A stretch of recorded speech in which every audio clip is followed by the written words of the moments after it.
Welcome to the Rich People Club. Have you ever wondered how someone rises from nothing to become the world's first billionaire? Well, the story of John D. Rockefeller isn't just about wealth. It's filled with shocking twists, ruthless decisions, and unimaginable power moves that changed the course of history.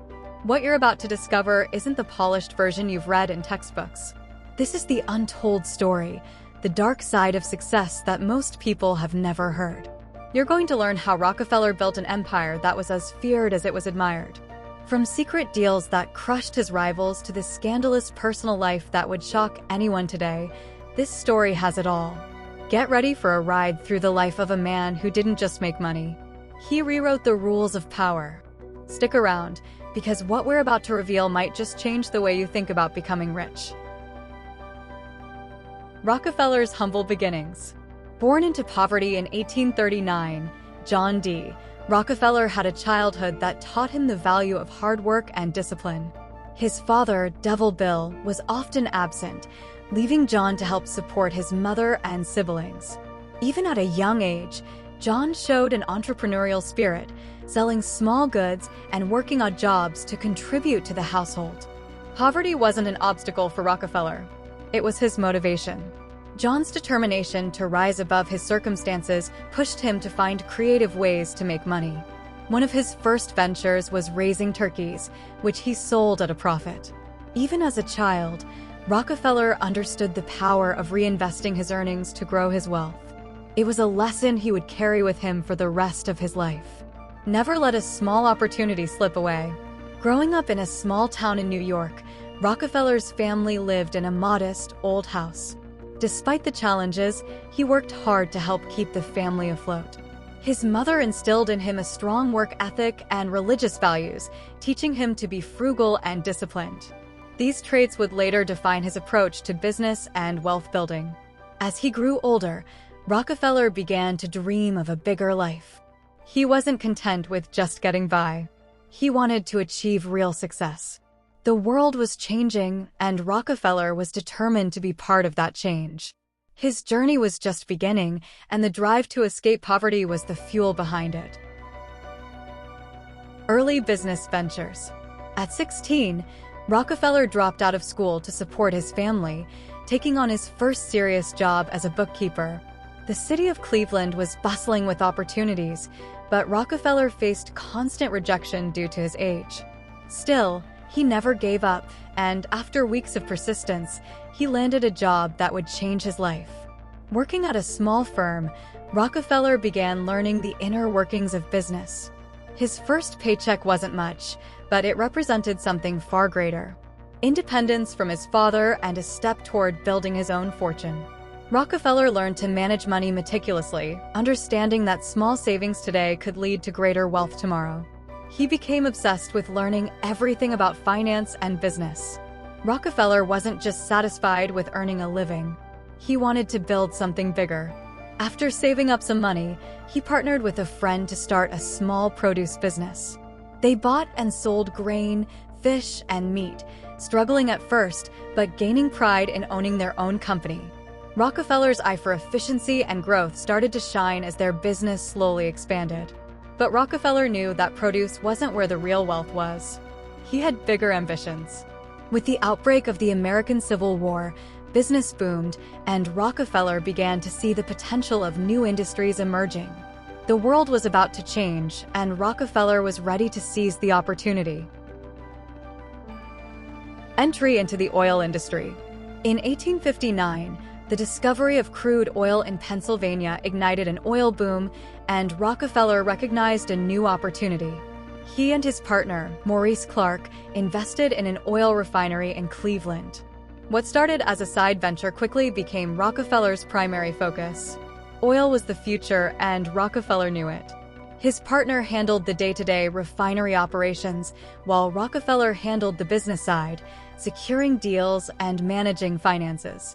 The refinery business was tough, with unpredictable oil supplies and fluctuating prices, but Rockefeller's strategy was to stay ahead by refining oil more efficiently than his competitors.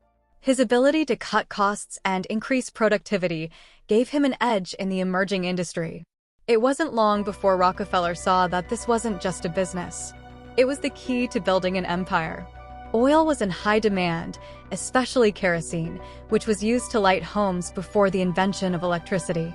Rockefeller's refinery started producing kerosene, and demand for the product grew rapidly. What others saw as a risky and volatile market, Rockefeller saw as an opportunity to take control. He was methodical in his approach, ensuring that his operations were always one step ahead. This was the start of something much larger than Rockefeller could have imagined. His entry into the oil business was just the beginning.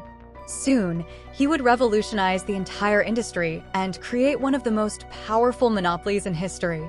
If you're enjoying the content, make sure to subscribe to the channel and hit the notification bell so you don't miss any other curious story from the world's richest people. Formation of Standard Oil. By 1870, Rockefeller had a clear vision. He didn't just want to be in the oil business. He wanted to control it. That's when he officially founded Standard Oil, which would go on to dominate the industry. His genius wasn't just in running a business, it was in understanding how to create a monopoly. He realized that by controlling the supply chain, from refining to distribution, he could eliminate competition and maximize profits. This wasn't just a company. It was a money machine. Rockefeller didn't build Standard Oil by being nice. He was strategic, ruthless even. When he saw competitors struggling, he bought them out, often for pennies on the dollar. His goal wasn't to crush them for the sake of it. It was to build a more efficient and powerful company. In today's world, many would call these tactics extreme, but in Rockefeller's mind, it was just smart business. After all, in the pursuit of wealth, it's about who's left standing at the top. Standard Oil wasn't just about oil, it was about power. Rockefeller cut secret deals with railroads, securing discounted rates to transport his oil.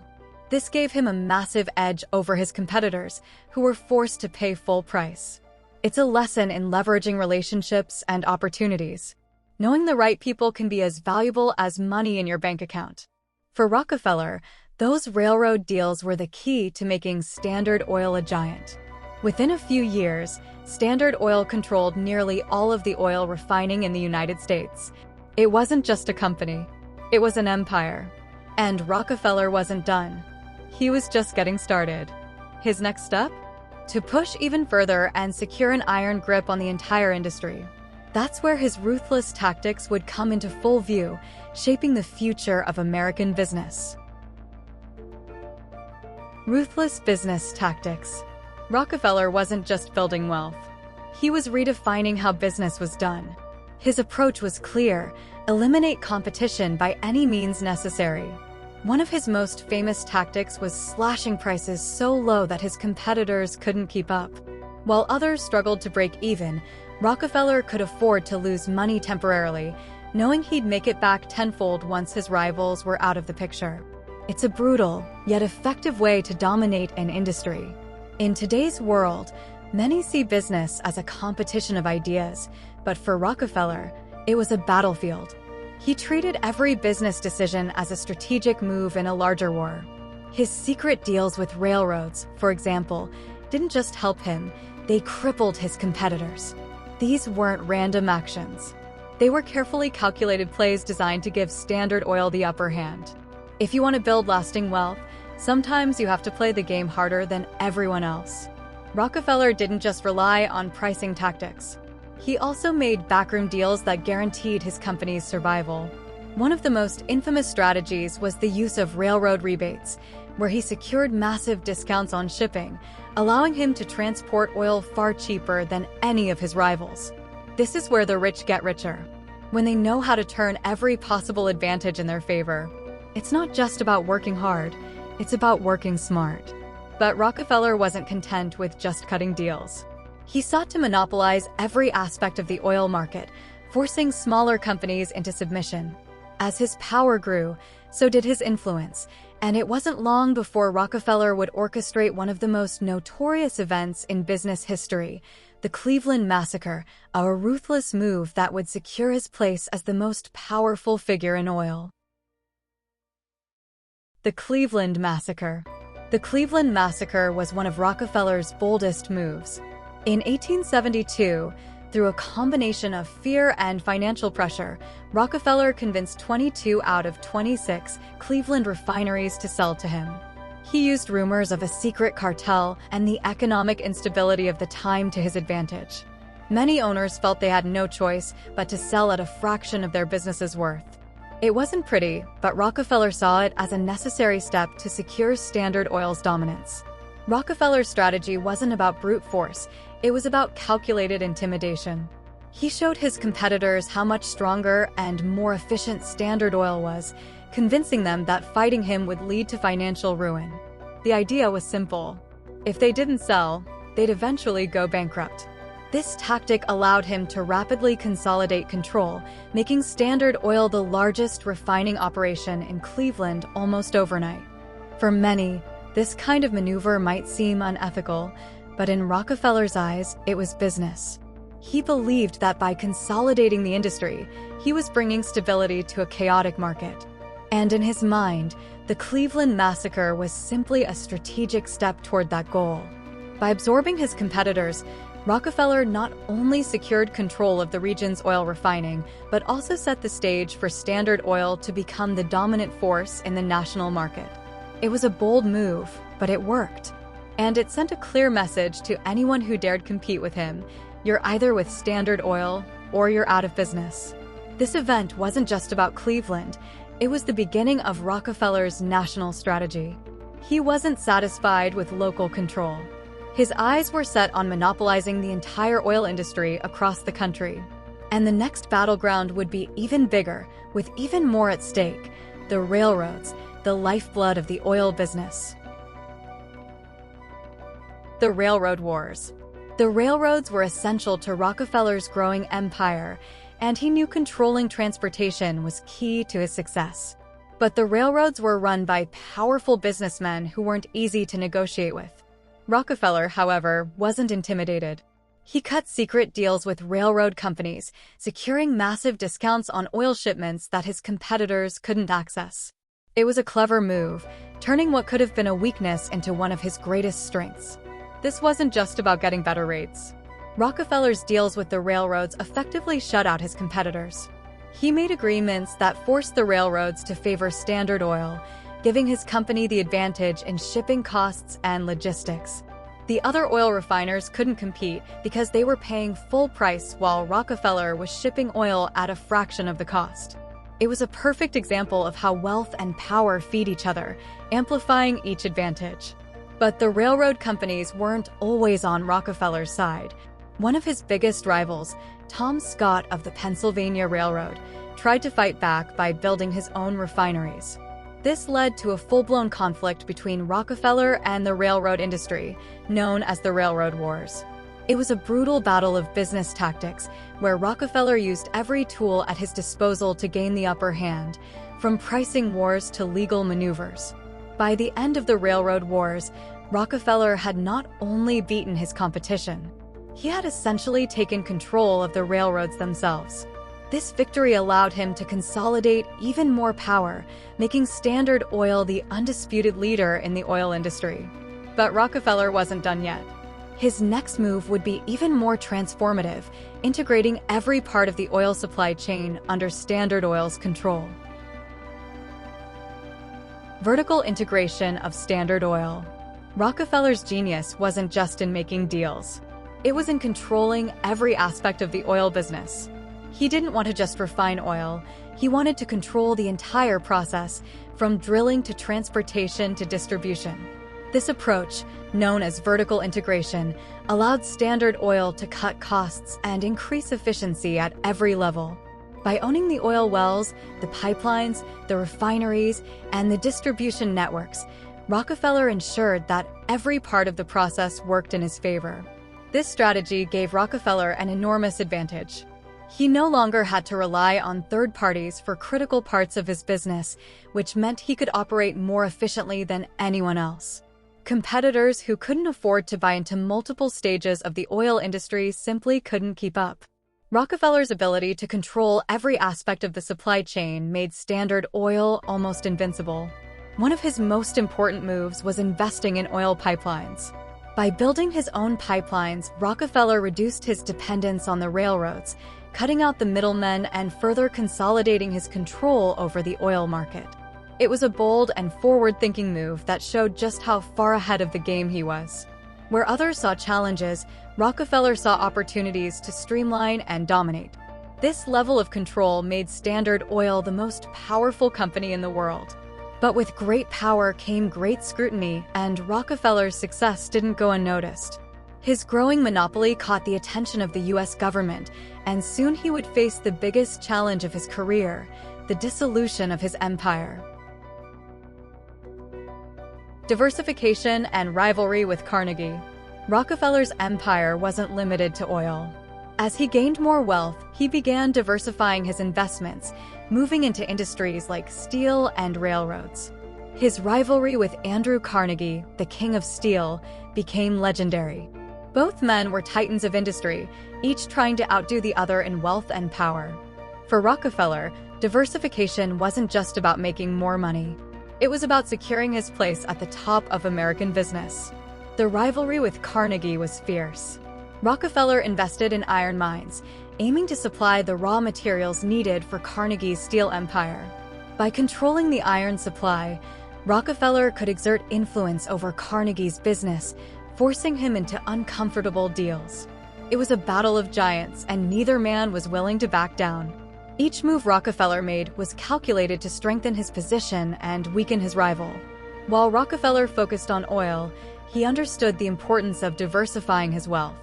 He began making investments in railroads, steel, and even real estate, ensuring that his fortune was protected across multiple industries. His ability to navigate these new ventures showed his business acumen wasn't limited to oil. He was a master at finding and exploiting new opportunities. The rivalry with Carnegie represented more than just business. It was a clash of two different visions of American capitalism. Rockefeller's approach was methodical and controlling, while Carnegie's was more aggressive and competitive. But Rockefeller's strategy of quiet domination would eventually win out, securing his place as the richest man in the world. However, his dominance couldn't last forever. The government had other plans. Dissolution of Standard Oil. In 1911, after decades of dominating the oil industry, Rockefeller faced a legal battle that would change everything. The US government deemed Standard Oil a monopoly, using its immense power to crush competition and control the market. The Supreme Court ruled that Standard Oil must be broken up into 34 separate companies. For Rockefeller, this wasn't just a blow to his empire. It was a defining moment in American business. But even this, in the world of wealth, turned out to be an opportunity in disguise. While many saw the dissolution as Rockefeller's downfall, it had the opposite effect on his fortune. Owning shares in all 34 new companies, he watched as their values skyrocketed after they went public. Companies like ExxonMobil and Chevron emerged from the breakup, and Rockefeller's wealth continued to grow. It's one of those lessons in life. Sometimes what seems like a setback is actually the catalyst for even greater success. The richest among us know how to turn adversity into opportunity. The breakup didn't stop Rockefeller from continuing to be one of the wealthiest men alive. In fact, it solidified his status as the world's first billionaire. The dissolution of Standard Oil marked the end of an era, but Rockefeller's influence and fortune only grew larger. For many, it was a shocking turn of events. The supposed punishment for his monopolistic ways ended up making him richer than ever before. It's a prime example of how wealth, when properly managed, has a way of multiplying. However, with great wealth came even greater responsibility. Rockefeller now had more money than he could ever spend in a lifetime. This led him to turn his focus away from business and onto something that would shape his legacy in a completely different way: philanthropy. His vast fortune wasn't just for himself. It would be used to change the world. Wealth and philanthropy. With his business empire behind him, Rockefeller turned his attention to philanthropy, using his immense wealth to transform society. By the time he retired, Rockefeller had already donated millions, but he was just getting started. He established the Rockefeller Foundation in 1913, aiming to tackle global issues like education, public health, and scientific research. For Rockefeller, money wasn't just about power. It was about making a lasting impact. His philosophy was clear: with great wealth comes great responsibility. Rockefeller's charitable efforts were as strategic as his business moves. He didn't just give money away. He invested in causes that would create long-term change. His donations funded groundbreaking medical research, leading to advances in treatments for diseases like malaria and meningitis. His contributions to education helped build universities and schools across the world. It's a reminder that true wealth isn't measured just in dollars. It's in the lives you change and the legacy you leave behind. Even though Rockefeller had earned his fortune through ruthless business tactics, his philanthropy was marked by generosity and compassion. He believed that wealth should be used to uplift society, and his foundation reflected that vision. By the time of his death, Rockefeller had given away over $500 million, a staggering sum in today's terms. His contributions shaped modern philanthropy, proving that even the richest individuals can use their money for the greater good. But even as Rockefeller became known for his charitable work, his legacy was complex. His name was synonymous with both unimaginable wealth and the controversial ways he built his fortune. As he entered the final years of his life, the question remained: would Rockefeller be remembered as a ruthless businessman or a benevolent philanthropist? That duality would define his lasting impact. Rockefeller's dual legacy. Rockefeller's legacy is one of striking contrasts. On one hand, he was the ruthless businessman who built an empire by crushing competitors and controlling the oil market with an iron grip. His methods were often seen as cutthroat, and his dominance over the industry earned him countless enemies. For many, Rockefeller embodied the dark side of wealth. The belief that power and success could only be achieved through monopolistic control and aggressive tactics. Yet, this same approach is what made him one of the richest and most powerful men in history. On the other hand, Rockefeller's immense wealth allowed him to become one of the greatest philanthropists the world has ever seen. His charitable contributions transformed education, medicine, and science, leaving an indelible mark on society. He established institutions that continue to benefit millions of people to this day. In many ways, Rockefeller used his wealth to balance the scales, ensuring that his fortune didn't just benefit him, but had a positive, lasting impact on the world. For some, his philanthropy was an attempt to atone for his ruthless business practices. For others, it was the natural progression of a man who believed in giving back. The duality of Rockefeller's legacy presents a fascinating moral dilemma. Can the good a person does outweigh the ruthless actions they took to achieve their success? Rockefeller's life forces us to confront the uncomfortable truth that power and wealth are often built on a foundation of hard choices and sometimes morally ambiguous decisions. Yet, without those very decisions, the charitable legacy he left behind might not have been possible. Rockefeller's story is a testament to the complexity of wealth and power. His life was marked by ambition, intelligence, and a relentless drive to succeed, but also by a deep sense of responsibility to give back. His dual legacy of ruthless business practices and world-changing philanthropy continues to spark debate. Was Rockefeller a villain who exploited the system or a visionary who transformed industries and helped society? In the end, his legacy is both, and perhaps that's what makes his story so captivating. As we reflect on his life, one thing is clear: Rockefeller's journey from humble beginnings to unimaginable wealth is a story of ambition, power, and transformation. And his name, for better or worse, will forever be associated with both the heights of success and the complexities of how it was achieved. Now that you know the untold story of Rockefeller, you can see the effort and ambition it takes to reach the top. But remember, building wealth isn't just about money. It's about making smart decisions and learning from the greatest minds in history.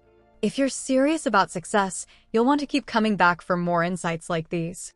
So hit that subscribe button and turn on notifications to stay in the loop with more stories that will open your eyes to the world of the rich and powerful. Before you go, let me ask you this. Which part of Rockefeller's journey surprised you the most? Leave a comment below, and let's dive deeper into the mysteries of wealth. If you're curious about the strategies the richest people use, you won't want to miss what's coming next. The world of the millionaire mindset is full of secrets, and we're here to uncover them together.